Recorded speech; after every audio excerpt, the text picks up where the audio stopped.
بسم اللہ الرحمن الرحیم۔ ناظرین کرام، السلام علیکم ورحمۃ اللہ وبرکاتہ۔ رسول اللہ صلی اللہ علیہ وسلم نے جس دین کی دعوت دی اور اللہ کے بندوں تک انہوں نے اللہ کا جو آخری پیغام پہنچایا، تمام انبیاء کرام نے اللہ کی دعوت اور اللہ کی طرف دعوت دی اور اس کے دین کو پھیلایا۔ محمد رسول اللہ صلی اللہ علیہ وسلم نے بھی اپنی زندگی میں اللہ کے دین کو، اس کی دعوت کو، اس کی طرف دعوت کو پہنچانا ہر ممکن راستہ اپنایا۔ انبیاء کرام کی زندگی ہمارے لیے نمونہ ہے، اور ان کی زندگی میں جو بھی نشیب و فراز آئے، جو بھی انہیں کٹھنائیاں، دشواریاں، دقتیں اٹھانی پڑی، وہ سب ہمارے اور آپ کے سامنے ہیں۔ آج آئیے ہم رسول اللہ صلی اللہ علیہ وسلم کے وہ اصحاب کرام جنہوں نے رسول اللہ صلی اللہ علیہ وسلم کی دعوت کو قبول کیا اور دعوت قبول کرنے کے بعد وہ داعی بن گئے، رسول اللہ صلی اللہ علیہ وسلم کے لائے ہوئے دین کو انہوں نے سینے سے لگایا اور پھر اس دین کو سمجھانا اور پہنچانا شروع کیا۔ کبھی آپ ان کی زندگیاں پڑھیے، اور خصوصاً ان افراد کی زندگی پڑھیے جنہوں نے ابتدائی مرحلے میں رسول اللہ صلی اللہ علیہ وسلم کی دعوت کو قبول کیا، جو اسلام لائے، تو آپ کو معلوم ہوگا کہ ان میں ہر سطح، ہر طبقے کے لوگ ہیں، ہر طرح کے انسان ہیں، باصلاحیت بھی ہیں، باحیثیت بھی ہیں، معاشرے کے کمزور بھی ہیں اور غریب بھی ہیں، مالدار بھی ہیں، ہر طرح کے لوگ ہیں۔ ان کی جو زندگی ہے وہ بڑی نمونے کی ہے، بڑی قیمتی ہے۔ ان کی زندگی کا ہر پہلو ہمارے اور آپ کے لیے بڑا اہم ہے۔ آپ کو ملے گا کہ انہیں اپنی زندگی کو گزارنے کے لیے اور اسلام پر عمل پیرا رہنے کے لیے جو کچھ اپنی زندگی میں مشقتیں اٹھانی پڑی، جو کچھ انہیں سہنا پڑا، جو کچھ انہوں نے تکالیف برداشت کی،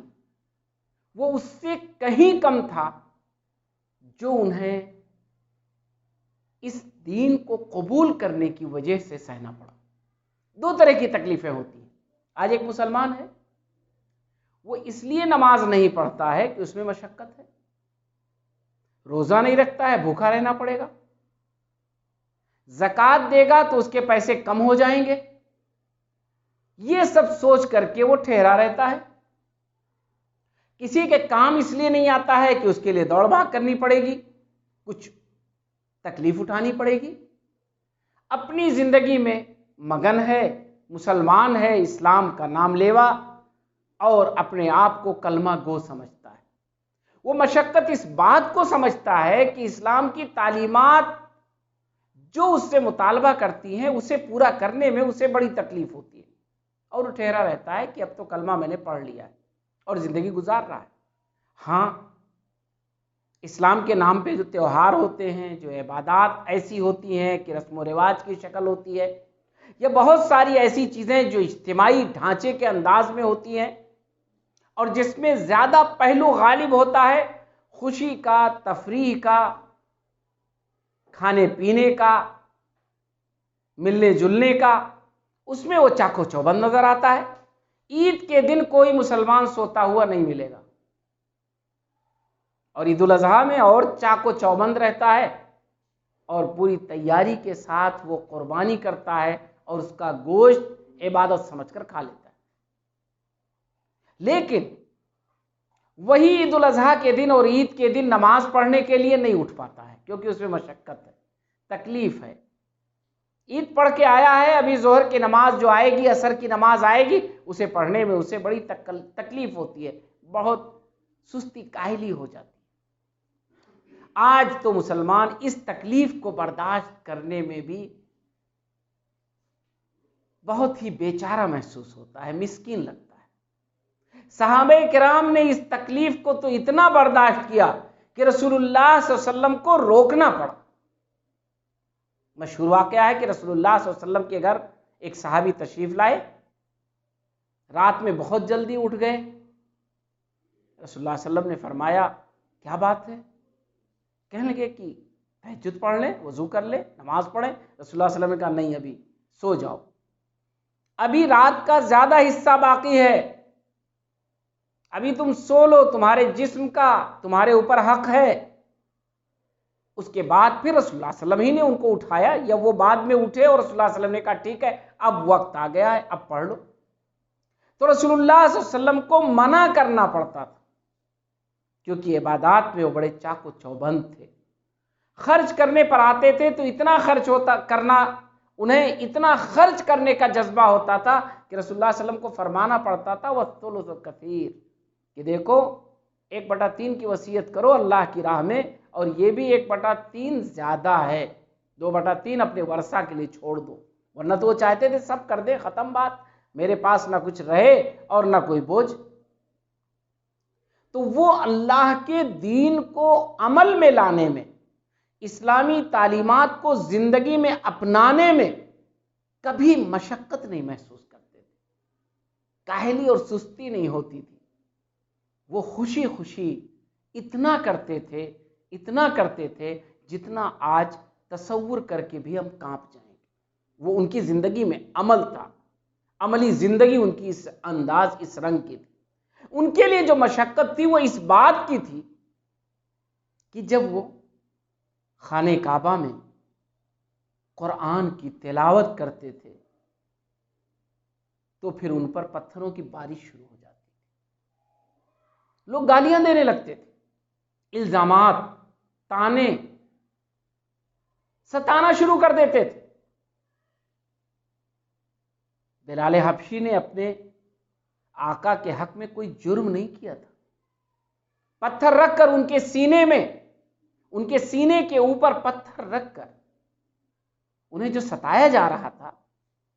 وہ اس لیے نہیں کہ انہوں نے کوئی غلط کام کیا تھا، بلکہ اس لیے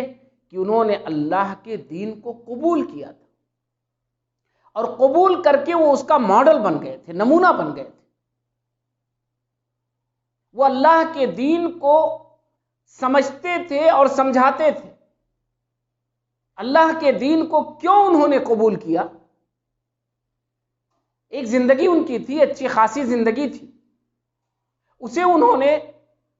اس لیے خطرے میں ڈال دیا کہ انہیں محمد رسول اللہ صلی اللہ علیہ وسلم کی بات سمجھ میں آ گئی۔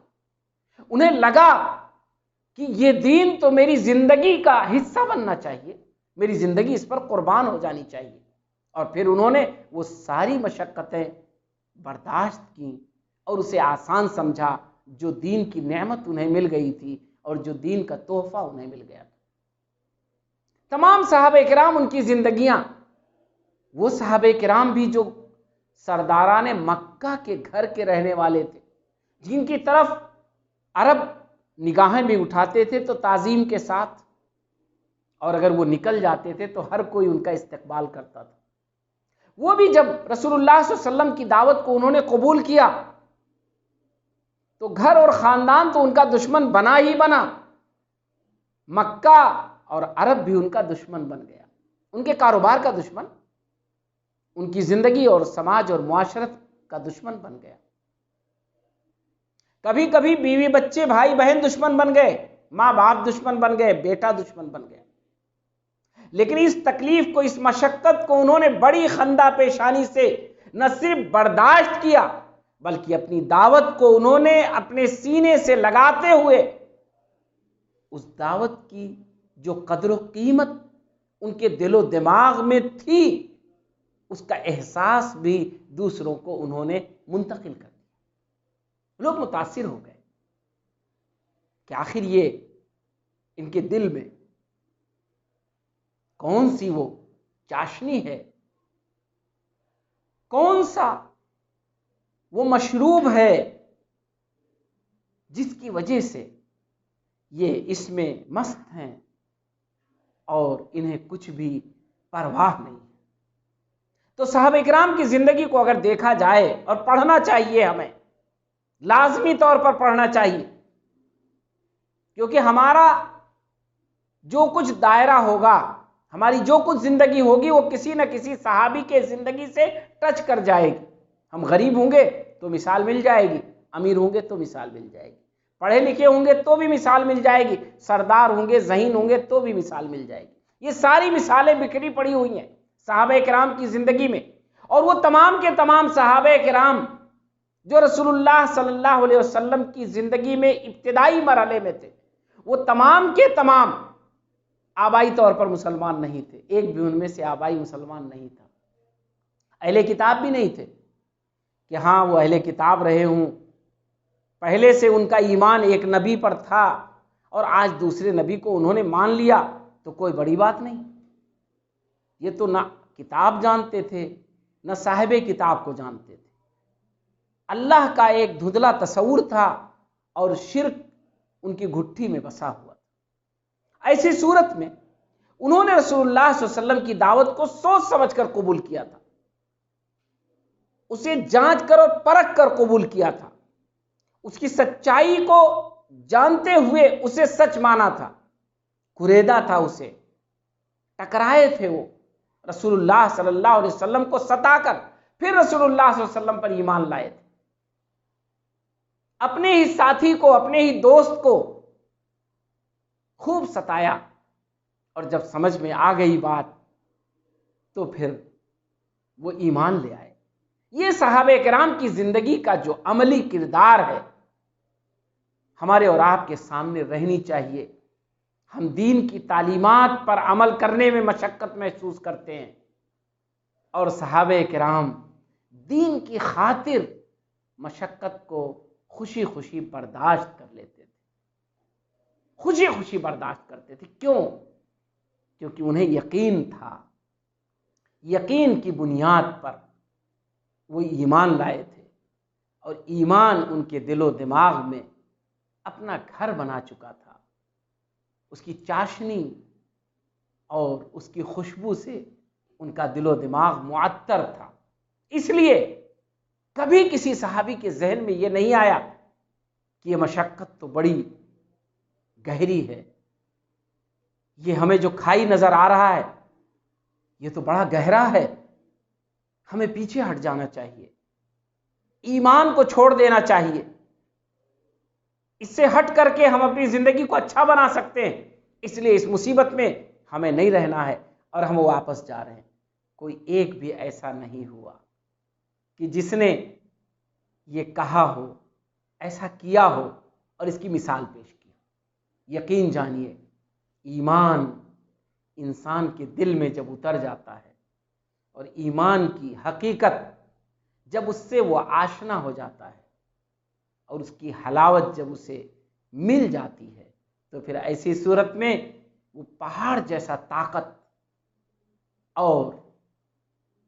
اس کے اندر جو حوصلہ اور جذبہ ہوتا ہے، اس کا مقابلہ کوئی بھی تکلیف اور اس میں رکاوٹ کوئی بھی چیز نہیں ڈال سکتی۔ یہی صحابہ کرام کی زندگی کا وہ پہلو ہے جو ہمیں اور آپ کو سامنے رکھنا چاہیے۔ میں نے دونوں پہلوؤں کو ذکر کیا ہے کہ وہ اپنی زندگی میں اسلامی تعلیمات کو عمل میں لانے میں ہم جسے تکلیف محسوس کرتے ہوئے چھوڑتے ہیں، انہوں نے کبھی اس کو محسوس ہی نہیں کیا، وہ تو اس سے زیادہ کرتے تھے جتنا کہ انہیں کرنے کے لیے کہا جاتا تھا۔ وہ سوچتے تھے کہ دوڑ پڑو اور سارا خیر اور ساری بھلائی جمع کر لو۔ ہم اور آپ اسی میں الجھے ہوئے ہیں کہ تکلیف کو تکلیف سمجھ کر دینی تعلیمات کو، اسلامی شریعت کے احکامات کو جو ہمارے اوپر ضروری ہیں، لاگو ہیں، اس سے ہم کنارہ کشی اختیار کر لیتے ہیں، کوتاہی کر جاتے ہیں۔ آئیے عزم کریں کہ آئندہ ایسا نہیں کریں گے، اور صحابہ کرام کی اس قربانی کو یاد رکھیں گے، جو قربانی انہوں نے اللہ کے دین کو قبول کرنے کے نتیجے میں دی تھی، اس قربانی کے تئیں ہم اس کی اہمیت کو محسوس کریں گے اور اپنے جذبہ صادق کو اپنے دل و دماغ میں جگہ دیں گے۔